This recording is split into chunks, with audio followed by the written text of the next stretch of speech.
Hi everyone, good afternoon. Thank you so much for joining today's Recruiter Ask Me Anything webinar. My name is Nicole Frankel, and before I introduce our session facilitator today, I'd like to start off by acknowledging the traditional owners of the land from where we're joining this session from, as well as paying our respects to their elders past and present. Thank you to those of you who submitted a question for today's session. We've tried to incorporate them throughout the session. There were some common themes around the impact of COVID-19 on graduate position availability, on the recruitment process, on onboarding, on the graduate experience, so we'll get to that. There was also some questions around current graduate or intern recruitment processes, advice on how best to prepare for interviews and assessments, as well as the culture of workplaces and its importance when considering opportunities. There was also quite a few questions around students who were looking for advice if they were not currently an Australian or New Zealand citizen and if they do not hold permanent residency. So we will look to get to all of those themes throughout today's session. As this session is being run as a webinar, I will ask that if you do have a question, please submit it through the Q&A button on the bottom of the screen. The questions will be visible to the panelists and hosts, but not all participants. Natasha will be monitoring the chat and she'll post questions to the panelists at suitable times during the session. Now, we won't be able to answer questions that are specific to your personal circumstance in this session, but instead we're going to be focused on providing advice that will help you in your job search, give you the best chance to secure that graduate or intern role. So without further ado, our session today is being facilitated by Alex Tyrrell, who's the National Account Manager at Grad Connection and a legit graduate and early talent attraction guru. I hope that you all know about Grad Connection. It is Australia's largest student jobs board and it connects students and recent graduates with career opportunities. If their site isn't bookmarked, I really do suggest that you do that now to make sure that you're able to research companies, review student blogs, even create a student profile so that employers can find you, as well as, of course, keeping an eye out on opening and closing dates for advertised positions. So I'll now pass over the session to Alex, who'll introduce our panelists and get straight into our discussion. So thank you very much, Alex. Thanks so much, Nick, and it's an absolute pleasure to be here and to have such an excellent group of panelists on the line as well. And thanks also, Nick, for the shout out about Grad Connection. All of the panelists that are on here today have their roles and profiles on GC, so absolutely make sure you go and have a look at their opportunities and do some research on their companies after the session. So just to get started, I'd love to just allow all of the panelists to introduce themselves and give us a little bit of an understanding as to what they do, their job role, but also a personal or professional takeaway from 2020, because it was a crazy one for all of us. And you can either choose to do that or pick your word for 2021. So Jan, I might start with you from Capgemini. Okay. Hi, I've got myself off mute. So that's step one. Hello, everyone. So I'm Janani De Silva. I'm the Graduate Program Manager at Capgemini. I've been with the company for 12 years, working as a consultant. So I have the privilege of now hiring people into this space. So that's what I do. Word for 2021 is help. So that's two ways. One is to really go out and help people, especially in the student community, because I know the struggle is real, but also I need help. A lot of it. This is my buddies who helped me along the way. So over to you, Alex. Fabulous. You had me worried there for a little bit. Saying help already, we've only just started the session. That's a bit of a worry, but absolutely great to hear that you're sort of putting your hand up to assist graduates. And I think it is really important to be able to ask for help as well from people. So Ellen, I might pass over to you from Xero. Perfect. Nice to meet everyone. Thanks so much for coming along to the webinar. So I'm Ellen from Xero. I'm the graduate recruiter based in Melbourne, although you might hear from my accent that I'm originally from United Kingdom. So I do all the grad recruitment for both our Melbourne and Canberra office. My word for this year is probably going to be balance. So I think definitely looking for more balance in my life. I think from working from home last year, it's so easy to kind of creep onto the evening when you're like, laptops just, you know, in the room next to you. So yeah, definitely more balance in my life, and I'm gonna become a mum for the first time later this year, so I think balance will be quite key for that as well. But yeah, thanks so much for having me. Thanks, Ellen. I'm surprised that sleep wasn't going to be your word for the year with a new bub on the way. So Jade, might pass over to you from NAB. Hey everyone, my name's Jade. I am the early talent manager specifically in our technology and enterprise operations space. I manage the internship programs there and all of our graduate streams that sit within that function. I think, yeah, my biggest thing for 2020 to 2021 is really all about adaptation. I think it's just so important for me and my teams, and I guess everything that we talk about at work is really just how we react to different situations. I think that's both personal and professional, and just, you know, choosing what's right for you and making sure that you're looking out for yourself, but also that you're adapting to what's happening in front of you. So, yeah. Absolutely. And I think that's a crucial theme throughout the whole of 2020 in particular. I think the thing that I heard the most from all of my over 100 clients was resilience was something that was really important. That's right. So, that's a good word. And I think that's really close to, I'm sorry, Ting, if I stole your thunder there. But I think that like adaptation and resilience is something that's really important. So Awesome. Ting, can I pass over to you?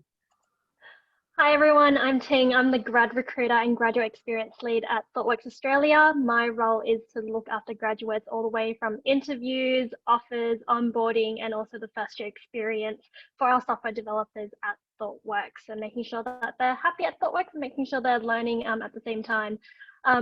Resilience was going to be one of my words. I was tossing between that, and I think my other favorite one is pivot. I don't know how many times we've heard pivot, but I feel like that's what sort of sums up 2020 and now into 2021. Everyone's had to pivot in their roles, in their approach, remote working. So definitely, if you haven't pivoted in any way or another, I'm guaranteed you will be soon. So welcome, and hopefully this session will give you some advice as well. Great. Well, now that we have a really excellent group of panelists here, and I'm glad that you had a backup plan there, Ting. That could have been really awkward for everybody. So while we're on that, actually, I think we're a mix here on the line as to who is working from home and who's in the office. For me, this is my second day back in the office in a year. But I know that some people have been doing a bit of both. So I'm keen to hear from all of the panelists. I might start with Ting as to where you're working, but also where your graduates are working. And has obviously through last year when we were all in lockdown, there was a lot of people that were needing to work from home. But is that continuing into this year? And what does that look like for the future for graduates? Yeah, thanks, Alex. So I'm in my living room, and this is not my living room. My living room is actually really messy at the moment. But in terms of where our grads are currently, majority of them are still at home.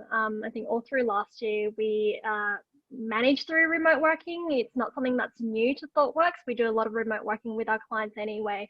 So what we're seeing now is there's a hybrid approach to what we're doing. And obviously a lot of people are missing that face-to-face interaction.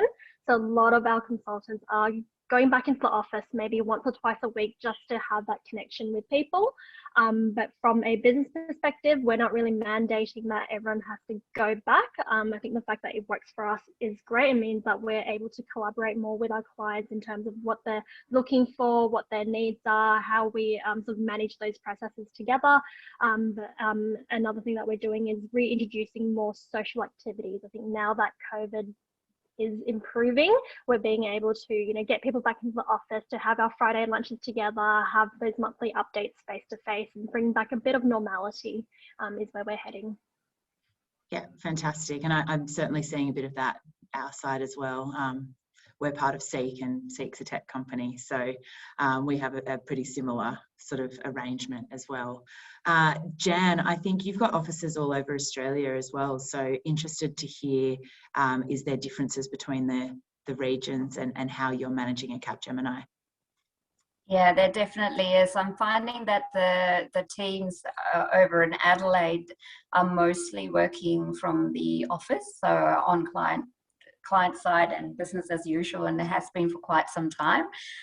Whereas over in Sydney and Melbourne, you know, we're more prone to little spikes here and there, and lockdown and back, and like a accordion really. And so we're getting used to that, but it's definitely less. It's not full capacity, and the trend is seeming to be an ask of about 2 days in the office and 3 days from home. That's the blended environment we're going into. Yeah, great. And it sounds like that's quite flexible, as in which 2 days it might be from week to week. Or, yeah. Great. Thank you. And Ellen, I might hear what's happening at Xero. Perfect. Yeah, so I'm actually working from home today, but it's a real mix. Most of the grads are kind of coming in sort of 2 or 3 days a week, but it's completely sort of up to them. We do like to encourage them to come in where they can, as I think there is, you know, real benefit from being in the office, but Xero is pretty flexible, so it really changes. But we've got some food trucks coming into the office next week for free food, so I reckon there's going to be a big influx of everyone coming in to next week for the free food, which will be good, myself included. Sounds amazing. I almost don't want to pass on to Jade, because how can you compete with the free food truck? I just sat there and I was like, nah, invite for us. If you can send over an invite, we'll be there. Yeah, I really like Jan's word of balanced. I think that's really what it's all about. And I think that's what we're doing with all of our grads and interns, is doing, roughly about the 2 days at the moment. But all of our grad and intern cohorts are actually really quite tight-knit. They organise generally Friday drinks, and they'll separate, you know, maybe do a group here and a group there, which is really cool. So they've been doing that, I think, for the last couple of weeks since restrictions have lifted.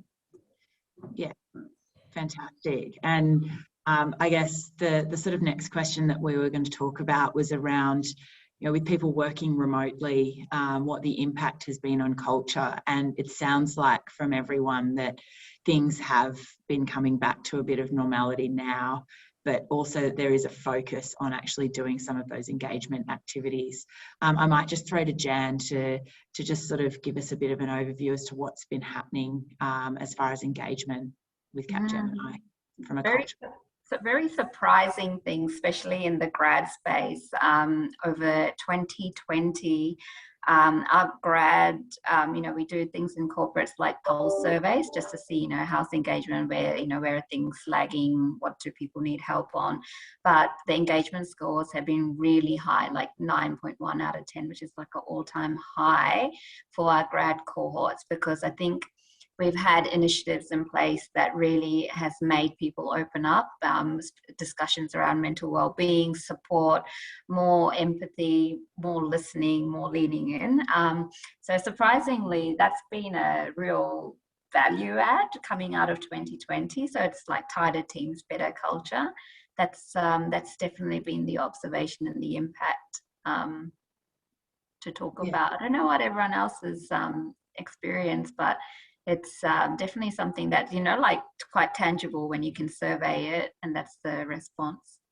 Absolutely. And I think I sat on a webinar the other day just around how you can maintain engagement with not just, you know, your everyday staff, but also, you know, graduates and between graduates. And one of the big things that really resonated for me was really that you need to give people ownership and allow them to set up their own groups, and actually from a graduate perspective allow graduates to be creating, you know, smaller groups off to the side and working on things together.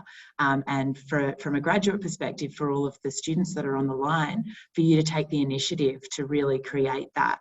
And not necessarily always sit back and wait for it to come to you or to be organised by the employers, because, you know, there is an opportunity for you to create some change and be innovative with the way that you're connecting with each other and creating that community. Yeah, definitely. So the other question, I guess, that comes out of that is, you know, how has the pandemic impacted the way in which staff build new relationships with each other and with their managers? How, from a graduate perspective, have they been able to ask questions, to learn on the job, that sort of thing, when you're not in an office where you can go and tap someone on the shoulder. And I'm interested to hear from Jade how that's happened at NAB, because I think, you know, you've probably had a little bit of that experience. Yeah, definitely. So, I mean, we've just had about 130 interns join us over the last couple of weeks. And I think something that we've really spoken about as a team is about intentional connections and allowing, you know, people to have that support with them, even if you're working virtually. It's a lot easier when you're in the office and you can just, you know, kind of bump the person next to you and say, hey, help me out. But it's a bit harder, I guess, when you're at home and you're trying to get a hold of people. So something that we've done, I guess, for all of our early talent is had a real buddy system, so that there's actually, you know, one buddy who's either a previous grad or a previous intern that might have been at NAB now for a couple of years. And there's probably about 3 interns and a grad that are all in a group together, and they kind of have their own chat where they can just kind of, you know, chat in a question and say, hey, look, I don't know how to do, you know, X, Y, Z. How do I get that done? So it's a really great way to get fast answers, especially when you're starting off. And then the other thing we've actually started doing is doing virtual coffee catch-ups, and we've kind of done that on 2 different levels. So NAB actually has one where you can kind of sign up and just meet random people across the business. I've actually heard some really cool stories where a couple of people have been able to get secondments off the back of someone they've just met in a coffee catch-up and ended up getting a perm role, which is awesome. And then we've also got those coffee catch-ups, obviously, amongst our early talent as well. So, you know, you've got peers that are going through the same thing, and you can kind of all chit chat and organize, you know, catch ups, you know, face to face. I think it's a bit easier now for us. We've got a lot more happening now face to face. We've actually got our grads are all starting a trivia night. So they're going to go once a month to different trivia pubs and, you know, do that, which is awesome. And they're doing their own social stuff. And yeah, we're really supportive of people where they can to catch up face to face as well. Excellent. And keep our fingers crossed that nothing goes pear-shaped from a COVID perspective. Yes. We're all hoping, keeping our fingers crossed, that we're on the other side of it. So I think let's move away from COVID just for a moment, because, you know, where we are at the moment in recruitment cycles is that it's really busy. I think almost everyone's open for applications at the moment, whether it's for vacation or graduate roles. So I'm keen to chat to everyone on the panel about how you would encourage students to, or how you would advise them to decide which organisations to apply for. Obviously, they should be applying for all of yours. Goes without saying. But how can a student make that decision as to whether they should apply for you? And how do you get a bit of an understanding as to what the role might entail? I might start with Ting and ask you to give a bit of an overview as to what you think there. Yeah, definitely. I think a lot of it sits with the research and also through the entire recruitment process itself. I always say to students that interviews and the whole application process, it is a two-way process. So not only is the employer assessing you as a future employee, future grad, but you're also in a position to assess if this organisation is right for you based on what you see on the website, based on conversations you have with employers or current grads, and through the interviews, you know, when you're asking questions to your interviewers, they might be your future manager or your future colleague. It's making that decision on, do you see yourself working with them down the track? Are they offering the right opportunities for me as a grad to develop myself long term? Do I see myself working here? What will I get out of the program? So I think keeping in mind that it's not a one-way process, but a two-way process where you have that decision as well.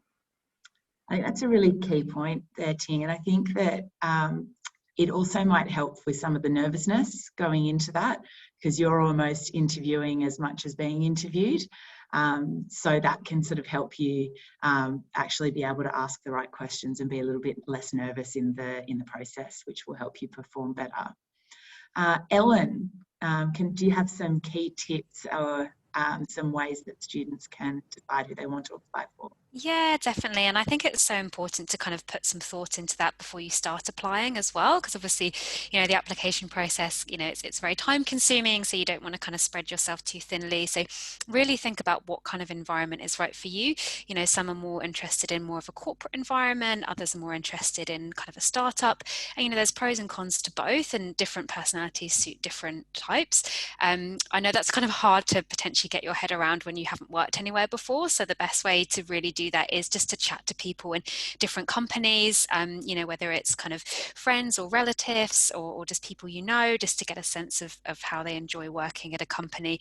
And doing the research, I mean, for instance, our grad program is rotational, which doesn't suit everyone. You know, kind of changing teams every 3 months is hard, like, you know, learning new technologies, learning different ways to work with people. So really have a look into the program and look, you know, is it rotational, is it not, does that kind of suit my own personal style? And for Xero, we're actually launching, it's quite a good plug for what we call My 10 Minutes with Xero, which is basically an opportunity for students to book in a 10-minute chat with a Xero from an area of your choice. So whether it's grad recruiter or whether it's someone who's a developer or someone in our sales team, via our website, you can book that, and that just comes up as an invite, kind of like a Google Hangout, and then you can just chat to an employee for 10 minutes, which is quite a good way to just get a bit more of a sense of the type of organization we are. And I think other companies, you know, may offer kind of similar things. So do a little bit of research or reach out to people on LinkedIn. Most people are pretty happy to help and would be more than happy to have a quick call or a coffee just to give you a bit more insight.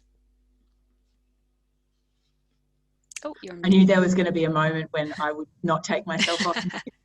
That's my quota for the day.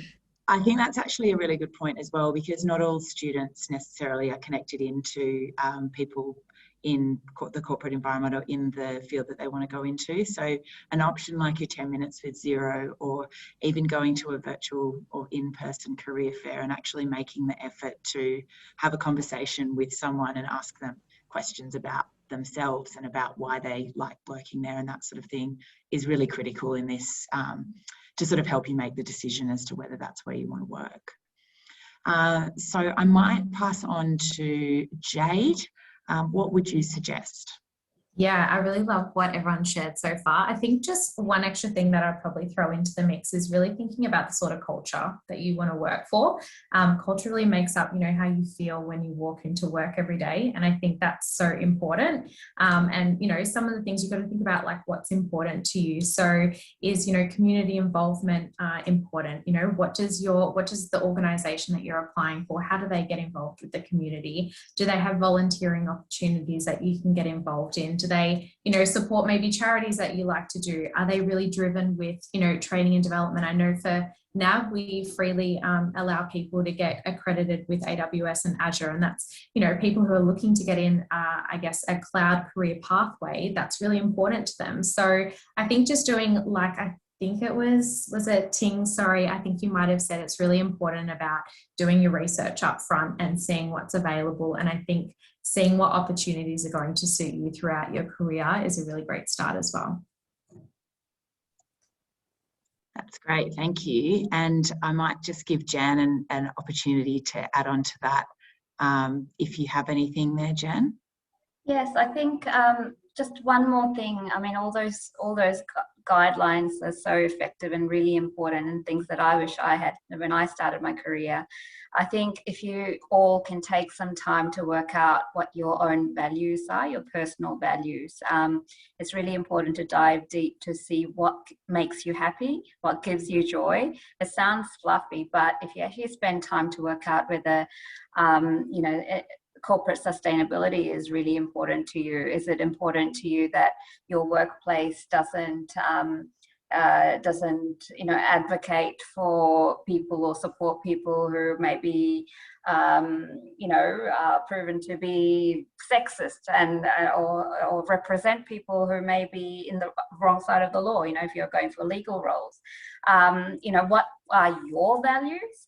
And then when you hone in on an interview, go into interview mode, you are then assessing the organization based on your pivot point, and that helps you not give your power away where you're saying the employer is trying to judge and work out whether you're a good fit, but you can then use your values to decide whether they are a good fit. So that's one thing. The second aspect is it's really good to go and get connected with an organization on their website, see what they're about, what they're promoting, do a Google search to see what are they in the news for. You know, it might not be for great things, and it might go against your values. And follow the company on LinkedIn, follow the recruiters on LinkedIn to see what's being promoted, so you get intel. So that all helps your dimensions to work out, yes, I know, we all know we need a job, but besides that, you can work out, you know, the feels for an organization.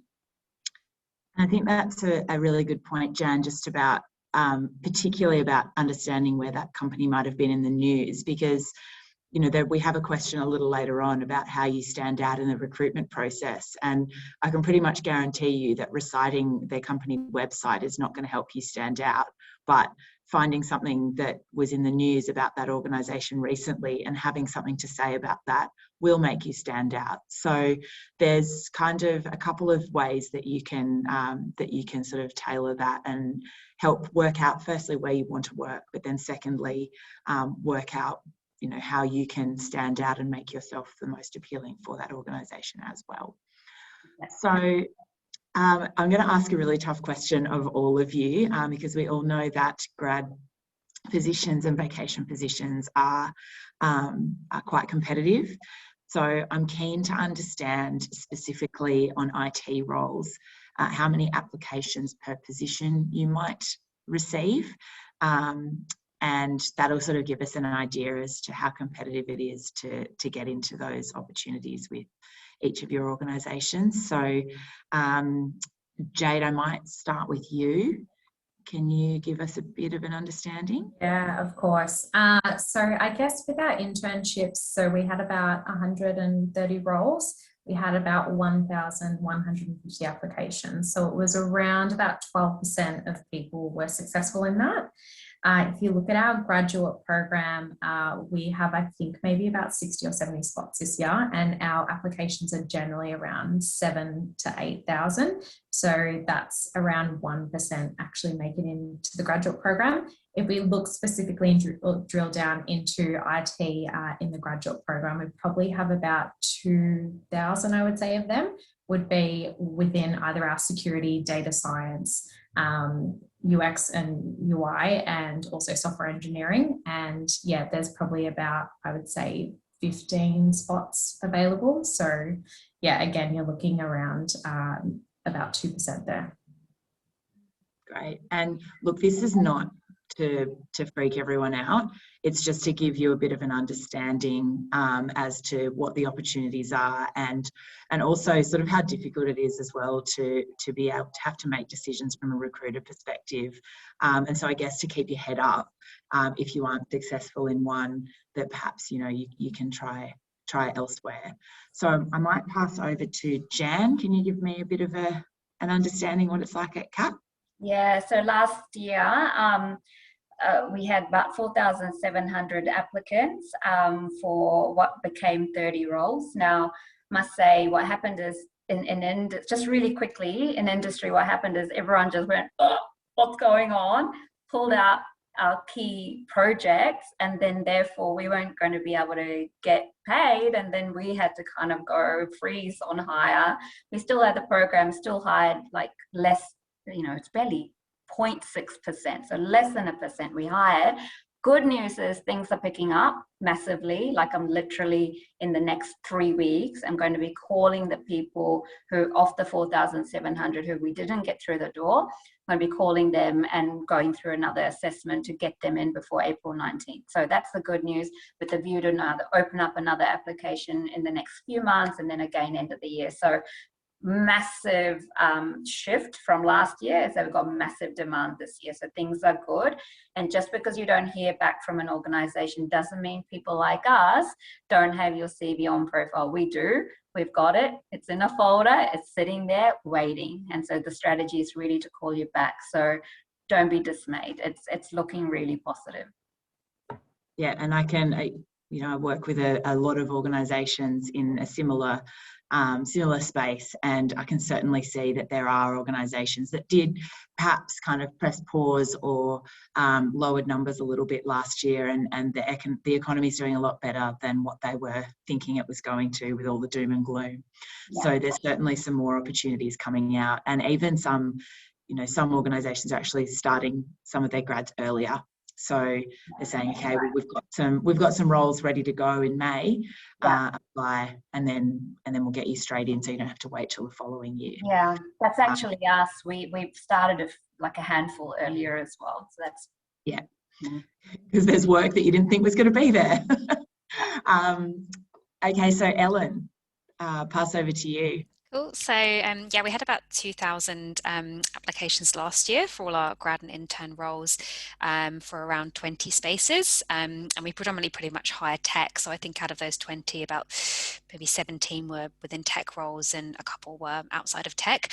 But I'd say don't kind of be put off by the numbers, because I know that can sound quite scary, and you can kind of think, oh, I've never got a chance. But you've got to be in it to win it. So don't kind of worry too much about that, and just concentrate on submitting a really, really good application. Because with those numbers, recruiters have to be very, very picky on who they put through. So tiny mistakes in your application and CV can mean you're not progressed. I was looking at a CV yesterday that looked really good, but then in one of the questions that we asked around kind of you're interested in Xero, they'd obviously pasted and copied it because it mentioned Harvey Norman as a company name instead of Xero. And I know that sounds something quite minor, but when you're really looking at really small things to distinguish between candidates, that can get you rejected from a process. So just really concentrate on your application, getting that attention to detail, and making sure that you've given yourself the best shot you can of requiring the role. Absolutely. And last but not least, Ting. Yeah, I think very similar numbers to all other organisations per role. We're looking at generally 200 to 300 applications. Majority of our roles are in software development, and across different cities as well. And I guess for us, we recruit 4 times a year. We're 4 intakes a year, and quite often these are similar numbers in that we look at those people who maybe took a gap year, some may be graduating mid-year, some want to do a break, some want to just continue the studies and actually look at employment earlier on. So through that combination, it's quite consistent in terms of the number of applications we get per vacancy that we're looking at. Yeah, thank you. And yeah, absolutely. It's each application that you make is also practice. So regardless of what the outcome might be, it's still great practice to be going and applying to these roles. So I'm actually just going to go back to Ellen quickly, because Ellen, you were talking a little bit around how you can get eliminated early in the process. I was just hoping that you could sort of elaborate on some of those. You definitely brought up a couple of great points, but students really want to know how they can stand out. So can you know what that might be like, and obviously what you just mentioned can get you out at an early stage. Absolutely. So I think, considering that you've just kind of heard from the recruiters that, so many applications come in, I think it's really important to make your CV as crystal clear to read as possible. So I know it sounds quite basic when I say kind of formatting and making sure all the details are on there, but so many times I've been kind of scrolling up and down CVs trying to work out, like, are they at uni, or what year are they in, or when are they graduating, what are they studying, and sometimes people forget to put phone numbers on CVs, which is a bit of a bugbear of mine, because I much prefer just to be able to quickly call.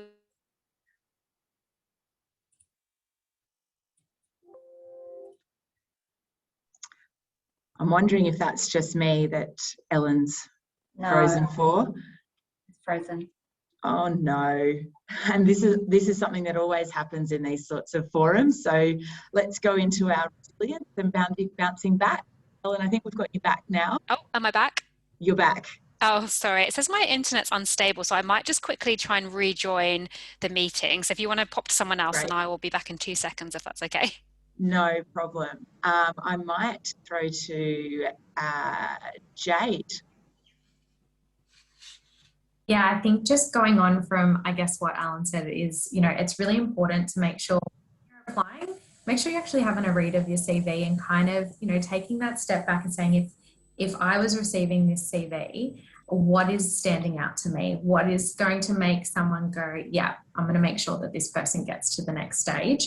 And also obviously going through and making sure that, you can tick off all the boxes, that your punctuation's great, you haven't really copied anything off websites and whatnot. I think some really other key things is making sure that if you've got, you know, an amazing experience, let's just say, I don't know, you went and spent 6 months overseas in, I don't know, Croatia, learning something at one of their universities. That's such an amazing experience, you know, that you will have had. And I think some people, for some reason, always put that right at the bottom of the CV. And I think that's just really important to call out, even if it's a one-liner in, you know, your cover letter or something to have, you know, up where you have your attributes or whatnot, just calling out those really key things that separate you from everyone else. Remember, your experience is going to be the one thing that really differentiates you, whether or not it's your work history, maybe it's things that you've volunteered and helped for, it might have been stuff that you've done traveling or achievements that you've had. That's really what separates you from everyone else, because, you know, usually we probably get, majority of people have done the same degree, the majority of people have probably, you know, gotten quite good in their WAM and whatnot. So it's really about, okay, what else separates you from that, and how can you make sure that that's seen in your resume up front? You're on mute. Yeah, there we go again. Realised that. Thank you so much for that. Ellen, it looks like you're back. Yes. Did you have anything else to add?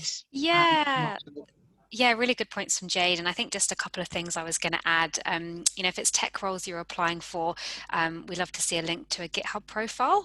So if you have that, that's always a really good way for us to just have a look at your kind of technical skills and what you've been working on. And I think it shows a real passion for the industry as well. I mean, you know, it can just be kind of uni projects and things you've worked on, but showing you've got that kind of learning mentality and you want to learn and improve via a kind of GitHub profile is really key. Highlighting any projects you've worked on, whether that's, you know, part of your university course or whether that's something you've done in your spare time as well.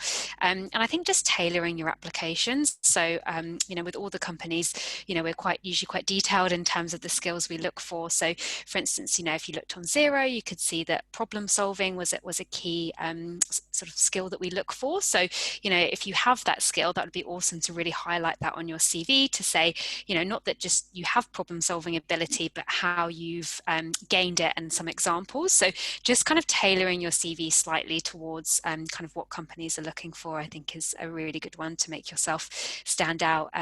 Some companies have optional cover letters, some don't, but if there is an option, I think it's always a good opportunity for you to kind of sell yourself and really, you know, make it clear to that company, you know, why they should hire you. So if you have the opportunity to submit a cover letter, I always would. I know it's a little bit time consuming, but if it's a company you're really passionate and really, really want to work for, then it's definitely worth making the effort to stand out and submit one.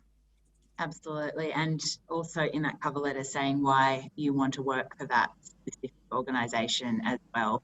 Obviously you're selling yourself to them, but, you know, letting them know why it is that they'd be stupid to to kind of dismiss you. So I think definitely some great points from both Ellen and Jade. I know that we do get a lot of questions, and I'm quite sure that there's quite a few international students on the line. So I'm keen to sort of delve into a couple of questions around how international students can go about it, because I know it can be a bit challenging in workplaces. So I guess working out and the best sort of way to start, I suppose, is to research the employers who accept applications from international students or from the specific visa type that you have. There certainly are employers out there, but making sure that you're actually doing that research ahead of time and understanding that that's where you can focus your energy and attention, and also considering some pathways that may not necessarily be a graduate program pathway. You know, don't necessarily always sell yourself on that's the only pathway for me. Absolutely think about, and there's lots of opportunities to go into the workplace in different ways as well. I didn't go through a graduate program, and I think I'm doing all right. So there's certainly some ways that you can go through that. But I'm keen, since we've got some great employers on the line, to chat to a couple of them. So Jan, I'm keen to hear from you as to what you would say to some of the international students that might be listening today. Yeah, there are two things to talk about, and I'm with you as well. I'll always say to students I get to speak to that graduate programs are great. They're beautiful, especially if it's managed by one of us ladies. But it's not the be all and end all. I didn't go through one. I have a tech degree. I worked in a very small, I never got through. I actually applied for them, but I was just, I don't know, never good enough. But you don't let that knock you. You just go and get yourself a role. If I was in your position, I'd go for entry-level positions, international students as well. If there are employers who are taking on people who are non-PR holders, then I'd look for operational roles. I say this to everybody: go get your jobs in the call centres, in accounts payable, accounts receivable, shop floors. So get a part-time job. That all helps. I think we're going to talk about this in a little while. But international students specifically, there are great websites, Grad Connect and other employer websites, where you can filter by employers who provide jobs for international students, and then you can apply away. Now, I've got a pivot that I've made because I've only been in this space for 2 years now, in this predicament that international students are in, where they need experience to get their PR. They can't get their PR because they can't get the experience, and this is dreadful loop. And I've finally understood we can't employ. I've asked, can we just have one or two, just to help the system around? But the thing is, we have employed people and we have to let them go because their visa expires, and there's no two ways about it. We're shy of maybe 1 month, 2 months of experience, and we can't do anything. You literally have to leave the country, and then the business get cross with us. Why did you hire someone who we've invested in and the clients love, and they literally have to leave the country, and there's nothing we can do? That's why we have a hard no. But secondly, what we're doing at Capgemini, which, we could talk about making it happen elsewhere, the pivot is we're still getting applications from international students. We can put you on contracts, for shorter contracts where your skill set matches a skill that is in demand. It won't be in a graduate role. It'll be as an independent contractor role or like a subcontractor role. So you get the experience that you need, but it is not via a program. So it is a way to get experience. So then we can still find a way to help, but it's not a formalized way. So that's where I've landed. That's where we've landed. Awesome. Thank you. And Ellen, I know Xero has some opportunities. So yeah, so we do hire international students, but you do have to have the right to work. So I think a lot of students tend to get, I think it's the 485 visa after they graduate, which can give them between 2 to 5 years kind of working rights, depending on, I think it is where you're from and what you've studied. So we are able to take, students if you're able to obtain that visa yourself, but we're just not able to provide support in terms of, submitting the visa application or providing financial support to obtain it. So, if you apply to us and say, yeah, I've got my 485, and then that can often be a route onto kind of permanent residency further down the line. So yeah, that is an option for us. Excellent, thank you. And Ting. Yeah, so for us as well, we are open to international students. And what we do is, on a case-by-case basis, we will have a discussion with you around what longevity looks like, because quite similar to what Jan said, a lot of our issue is longevity. Is, we don't want to have to let our graduates go maybe a year and a half down the track because there's a gap in terms of your experience. So through the recruitment process, we will have that conversation with individuals to assess what your current situation is, because visas are a very complex situation. Everyone is in a different situation as well. So we work with our internal mobility team of visa specialists to actually look at what your situation is and whether there is longevity with our program. Excellent, thank you. And I guess following on from that as well, is there any specific employability and career development opportunities that students should be considering while undertaking their studies? I mean, this could probably go out to all students, not just international students, I guess. And I know Jan's actually already flagged a couple of things like part-time jobs and entry-level jobs. I think some of the other things that that are really critical is attending events like this one, asking questions. So I've seen a couple pop up that Natasha's either going back to or going to ask later. But absolutely asking questions, and going to a career fair and asking questions as well, specifically using every opportunity that you can to engage and learn about the organisations. And the last one for me is virtual internship. We work quite closely with a number of organisations that offer those, and they may not necessarily lead you into a direct graduate job at organisation through that virtual internship, but it does give you a valuable insight into how they operate and the world experience as to working your way through a complex issue. So absolutely all of those worthwhile doing. Jan, Can did I you? just? Oh, Ellen, yes. Yeah, I just wanted to just quickly add to that to say, yeah, Mm-hmm. awesome that you're kind of attending sessions like these and coming on to careers fairs, but definitely include this in your application.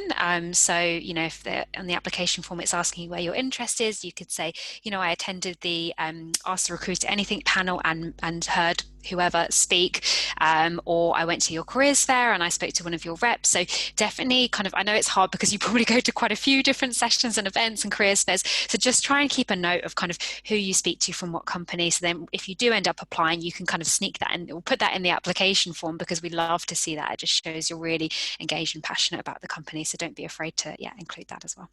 Yeah, that's a great point. Really great way to stand out as well. Ting, did you have anything else for that as well? Yeah, so apart from attending sort of careers fairs and everything that's organised by the university, there's also events that employers host themselves, whether it's workshops or meetups, for example. So at ThoughtWorks, we have, I think every 6 weeks, we have a meetup now online where we actually talk about specific technical topics. And if it's of interest, why don't you just come along, meet some of the people, meet thought workers, meet people in the industry, just to learn more. And through those conversations, you're able to meet people who are currently working at the organisation, for example, find out directly from them what it's like to be working there, what the programs are like, what are the career opportunities. And quite often when I see applications come in, they actually say, oh, I met so-and-so at this event and they actually told me about this position and gave me a lot of information. Really shows that the individual has a strong engagement with the brand, with everything that they do. They become really invested in everything outside of, I guess, operational business topics as well, but actually meeting people in person, I think, is also a key way of engaging, showing your, I guess, the interest that you have for the organisation. And the other thing is, I guess, more learning sessions. So, for example, we host a thing called Level Up, where it's a series of workshops where we target students and actually tell them, teach everything to do with agile software delivery, day in the life of a business analyst or developer, just to give you more insight into what an organisation does and what people with a certain organisation actually does as well. Yeah, that's a really good point too. Things like Level Up and those sort of workshops can often also be used as almost like a funnel into the application processes as well. So getting in early into any of those sort of opportunities is a really good way, again, to engage with the organisation all the way through and be at the top of that funnel. So I think we might sort of move on a little bit into a little bit around the processes. Actually, what I'm keen to hear about is internships and how, what the sort of percentage is of graduate roles that are filled by interns, and sort of how many have left to fill after that. And I know, Jade, you run an internship program, and that's a funnel into grad program. So I'm keen to hear from you about that. Yeah, definitely. So our internships are kind of, yes, there is a funnel that goes into our graduate program, but really the intention with our internship is that you roll off into a permanent role at the end of your placement. It's very similar to the grad program. And often we will have interns who are still studying, but they will come and work with us maybe 2 or 3 days a week while they finish their studies. I probably see at least 60% of our interns end up rolling off into permanent roles rather than going into the grad program. And the reason being is because they've actually applied for a specific, area or a specific role that's got skill sets that are aligned to what their interests are in. Out of our graduate program, I would probably say only about 20% of our graduate program is made up of interns who've already been with us, which means that 80% of our roles are still available to anyone external who's applying. We really like to have different avenues for everyone to apply through, so you don't have to have been an intern with us. We're more than happy to meet people for the first time along the way.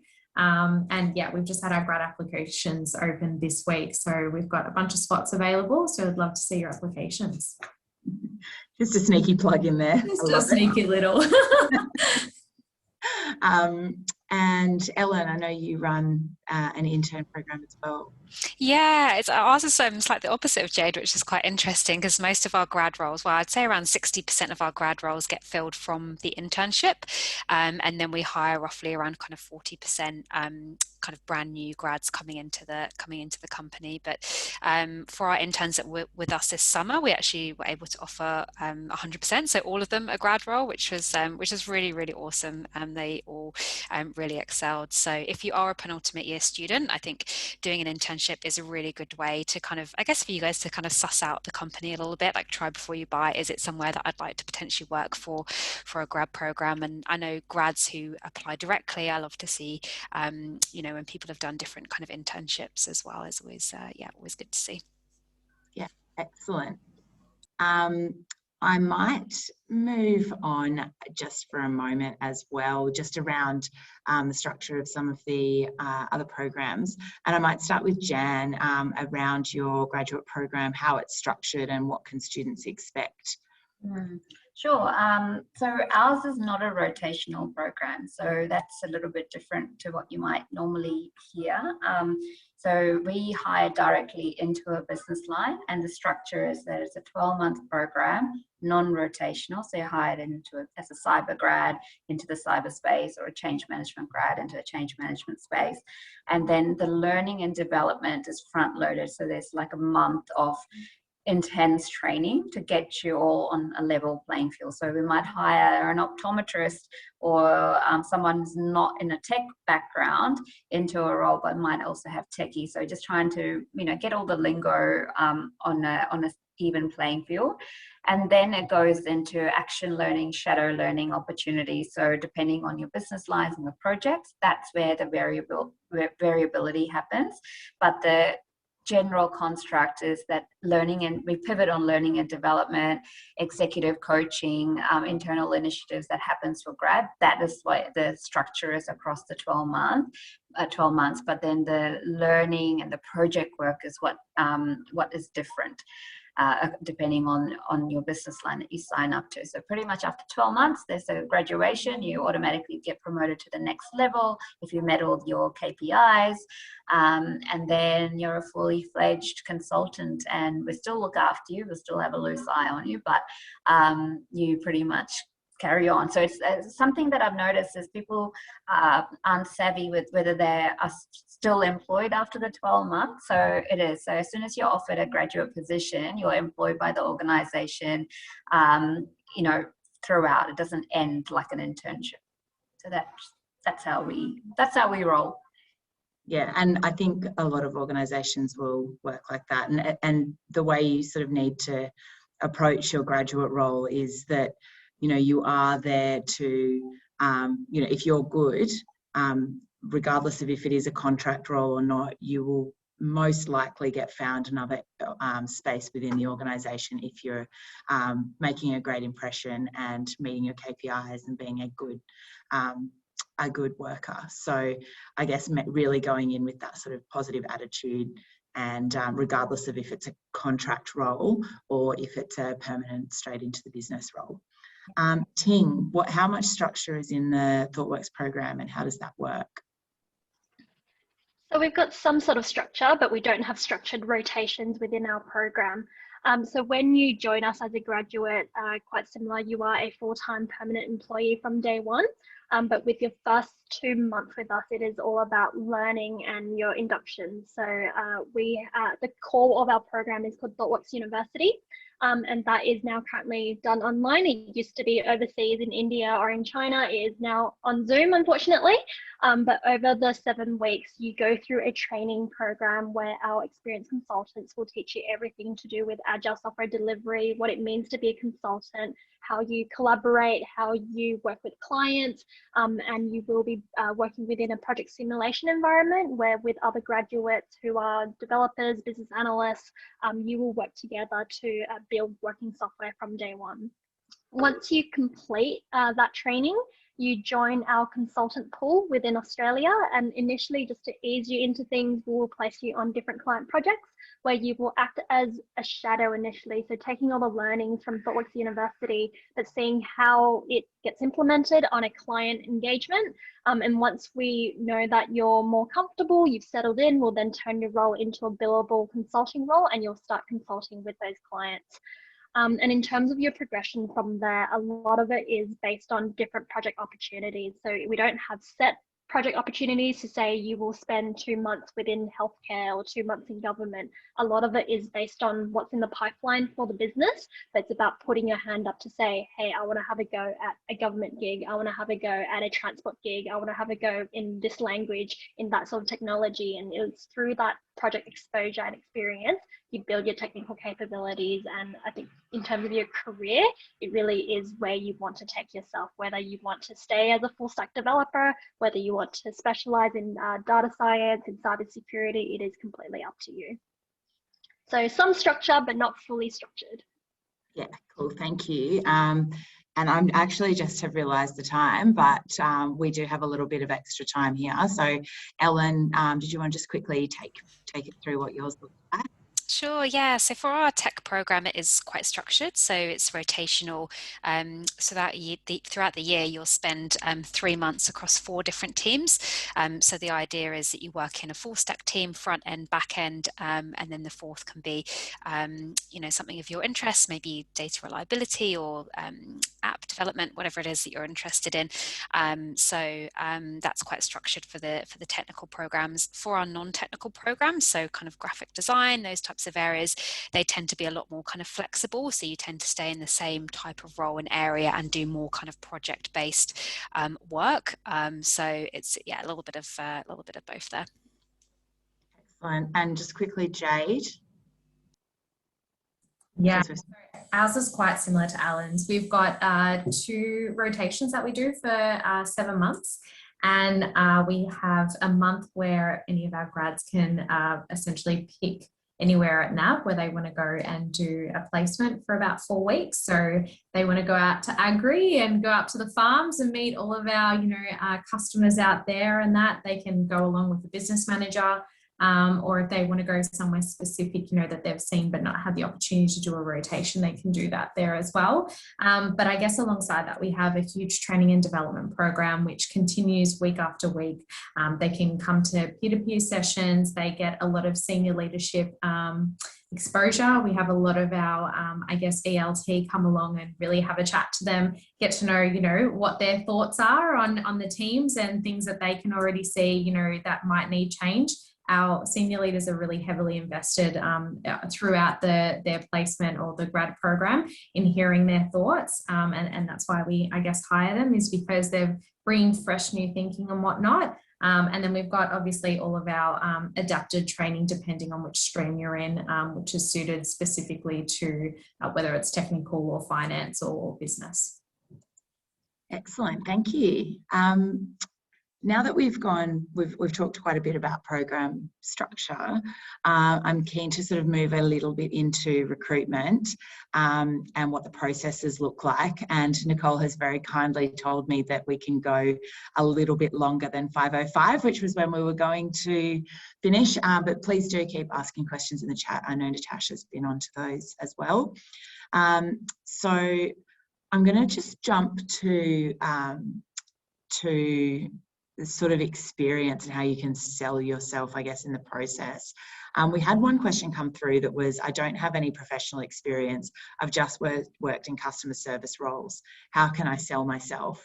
And actually, I'm going to pass over to Jan because I think that she's going to have a really good answer for this one. I love this question so much. I love it so much because, you know, the word just, you just got a customer experience, that's everything. People refrain from putting, you know, their Woolies jobs or their Wendy's ice cream job. I had someone who applied who didn't put in that they were a surf lifesaver. A surf lifesaving is our client. If you are a surf lifesaver, that is such an asset. And why wouldn't you? You know, and going back to, I don't, and I know a lot of our recruiters don't just look purely at academics. We are looking for the well-rounded person, and well-roundedness means that I can put you in front of a client and you're going to be able to speak and rapidly understand that, you know, there's customers, they pay money, there is a process, there's stuff that comes in the door that you need to sell. There's like that type of dimension you don't always understand by reading and comprehending from a textbook, right? So that customer service is everything. So again, I think I alluded to it before, go get a part-time job, you know, go do some volunteer work, find your pet passion, align to your values, and go help someone out in the space that you're doing. You know, if you, I literally said this just earlier today, if you're into gaming, and you think that maybe they could do a community project where you go and help, you know, underprivileged people, underprivileged society or areas or students in that specific area, upskill in a certain skill set, go do it. Go do it and then put it on your CV and then create your LinkedIn profile and then talk about it. Because I think I don't know if it's a secret, I'm just going to let it out. I go on LinkedIn straight away. When I get a CV that looks like a good match, I want to see a LinkedIn link on your CV that I can click. It opens up and I see everything you post about. So you don't have to blog. You don't have to blog yet. You could blog later. But if you find stuff that's aligned to your values, promote that, like it and share it and comment on what that's about and why it's appealing to you. Show your independent point of view, because immediately that literally would take me 5 minutes to go, yeah, in, opposed to no profile, no phone number. Like I'm like, next, because I got 4,700 to look through, right? So bank on that part-time job. It's not just a part-time job. It's part of your profile. It's unique to you. So upsell yourself based on everything you bring to the table because of all your experience. I put tutoring. I used to be a tutor right from school. Like I used to love teaching little people stuff. And then, you know, more and more, just to put that on my profile. You donate blood, put that on your profile. Like we want to see everything about you. But clause, you know, I like, you know, going for walks on the beach with my dog, those life stories, minimize that. You know, we want a bit of your profile, but it's also not your dating profile. I've seen that and I'm like, yeah, hold off, you know, there's a balance. Yeah. So it's not, what I'm hearing from Jan is it's not Tinder, but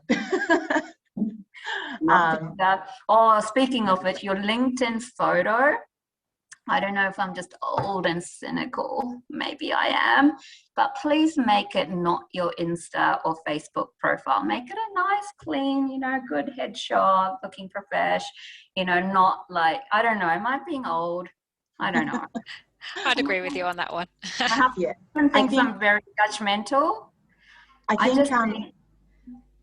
think it's interesting because I think you can go and get like a professional headshot. Some of the events used to run them. So some of the career fairs would have someone allowing you to do a professional headshot. That's not necessarily right for everyone. We're talking to tech students and tech. The tech industry is not suit and tie necessarily, but it is, you know, just clean, not heaps of makeup, not, you know, you've got your boyfriend that's kissing your cheek cut out from one side of it. Like, you got me. You got me. I feel very old saying that. I've been judged very badly before. But everyone's madly going on and changing their LinkedIn now. But when I say professional, I literally don't mean pay someone to take a good, you know, like a good pose photo. Do it if you want, but I just mean, you know, make it just decent. Absolutely. Season for a 40-year-old old lady. Okay. That's excellent. The other thing I think, just moving on from that, because there's so much that we could all say about all of that, but I think something that we're hearing a lot and that we do hear a lot is psychometric testing. Can I just get the panelists that use psychometric testing to just raise your hand? Yeah, so I guess what we've been hearing from students, or the question that's come through, is do you use it? So yeah, 50-50. And skills and values are you looking for, and how can I prepare for that psychometric testing? And I might throw over to Jade for that one. Yeah, cool. So we have kind of 4 stages of, I guess, testing, but the first 3 are all together, so no stress. We do reasoning, numerical, which is kind of like problem solving, and behavioural.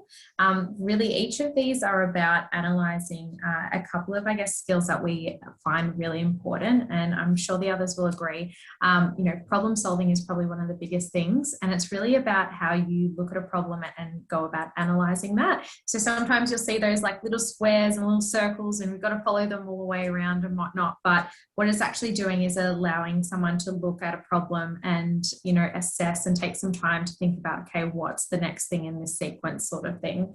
One thing I would say about all of these, you know, there's heaps of practice cog testing online. We actually send it out to our interns who we know are applying for grad positions, and we get them to fill it out. So make sure you use the available free resources online, and make sure you just keep practicing them. You get to see your results, so you know whereabouts, you know, you're coming, and where, you know, where you need to work on and whatnot.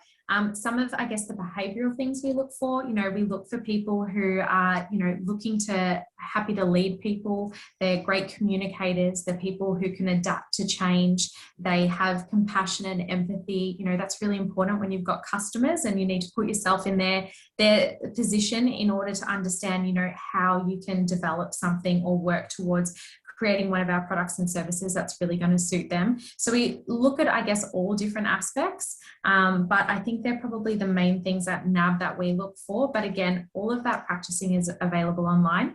And then that 4th one I was talking about was Codility. So specific, obviously, to our software engineering stream, we will have a couple of code tests that we do. Again, I think Alan touched on it beforehand, really important to have your own GitHub, and also make sure that you're just practicing. You know, if this is one of your, you know, your future career, this is something you're passionate about. So, you know, make sure that, you know, if you enjoy doing something, then it's not just something you study. It might be something that you also do outside of work. So if you haven't learned, you know, maybe React, then you might want to go, you know, do a YouTube clip on it and learn about it. I think taking all those extra measures really helps you in the long run when it comes to testing. That's great. Thanks, Jade. I think the other one that can be tricky for people is video interviews. Can I get a show of hands from the panel as to who uses video interviews? Cool. I'm going to throw a curveball because I haven't prepared her for this, but Ellen, what do you look for in video interviews, and how could someone stand out in a video interview? Yeah, I think video interviews, there's a little bit of a love-hate relationship with them, and I get it. They can be quite challenging, but I would say practice does make perfect. The more you get used to, you know, talking into your webcam. I think maybe over the last year, people are a bit more used to it now, having done so many online events and before. So, you know, I think just being really concise and succinct in your answers. I get a lot of students that kind of waffle, or, you know, they'll answer the question and they'll think, oh, I've still got 30 seconds left. I'll just keep talking and kind of rehash the same thing I've just said. You know, don't do that. If you feel like you've answered the question in a minute, that's absolutely fine. Then just stop early and move on, rather than kind of rambling.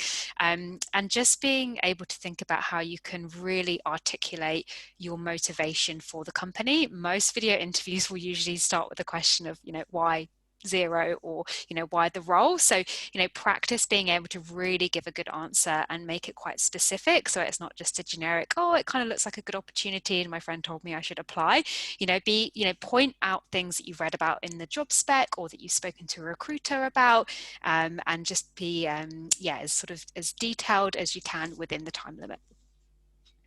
Excellent, thank you. And there was 3 out of 4 are using video interviews, so so definitely something to do some preparation and beforehand. And I think we've only got around a minute to go before I need to throw back to Nicole and Natasha. I might just give Ting one final question here, just around what website or tool do you think is most effective in sourcing successful candidates for you as an organisation, and what sort of advice would you give to the students as far as where they can find those sorts of things? Yes, the majority of our applicants actually come from really one of 2 sources. So it's the Grad Connection website and our own website.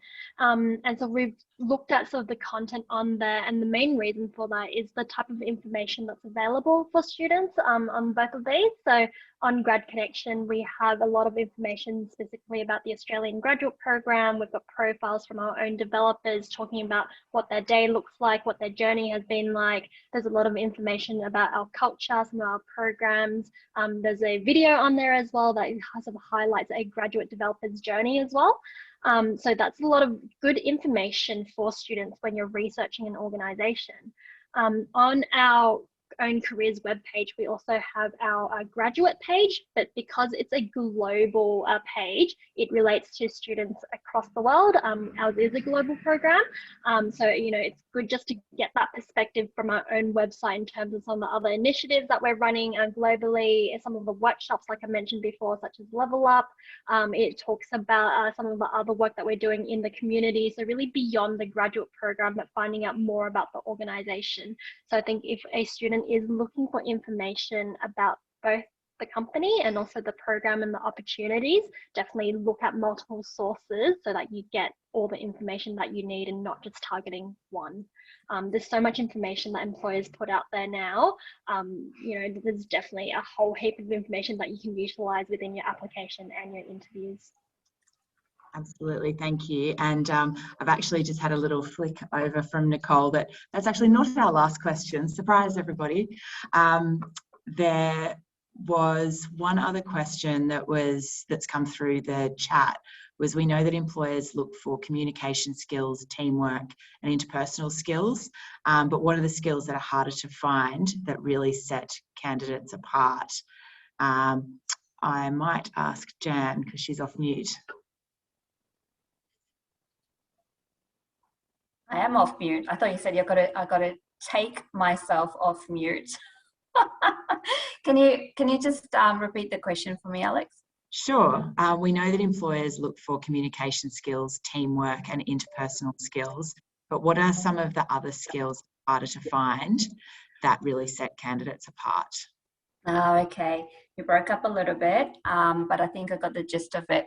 Not so much the skills, but it's more the persona, right? So it's harder to pinpoint, but 2 keywords come to mind. That is the ability to take initiative. We can definitely spot that very early, that a genuine wanting to be proactive, and that holds you in good stead throughout the process, after employment as well, not looking to be spoon-fed. And attitude, again, you can't fake a good attitude. You can spot it when you're interviewing someone, and all of you will be in that process one day, but you can see that genuineness shine through, or the right attitude, like what you think, and it comes through even in your CV. I've given feedback to someone who put their CV in it very much in a look at me, I've been born to excel, I've always been the winner, and like this thing, they really wanted to sell themselves, and that's how they were speaking, to really kind of put them aside to say, do you realize that it's coming across as not being a team player? Do you understand, like how that's coming across? They wanted to stand out, but that the attitude was always me, and so you got to balance those 2 things. I think those are just as critical.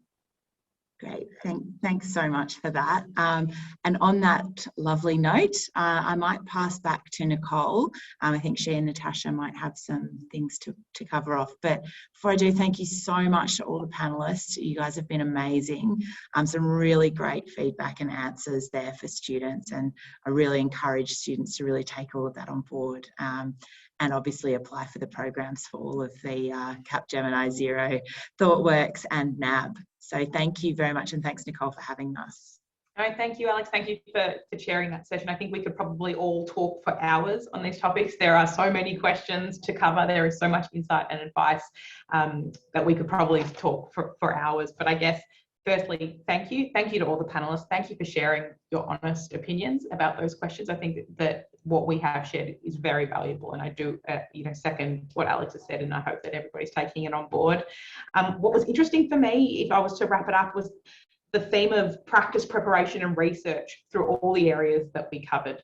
So to make, it's not something that we just kind of tick off by looking at a website. It's, practicing the video interviews, practicing the psychometric assessments, taking on board those hints and tips that the recruiters are sharing, researching the company from the website, but also keeping up to date with what's happening in the news, what's happening in technology, and keeping abreast of that so that you're able to speak about it educatedly when you're given the opportunity to, and continuing to learn through that process. Like, we're all learning at uni, and it doesn't stop there, whether that's learning as soon as you start your program, or being able to come to some of those meetups that the panelists were talking about. Being able to demonstrate that learning is a great way to set yourself up for success and to make the best of these processes. So thank you to everybody. It's been a really useful session. All the best for the students going through any intern or graduate program applications at this point. Please put in practice some of these hints and tips today. And thank you again for sharing your insight and time. All the best, and thank you.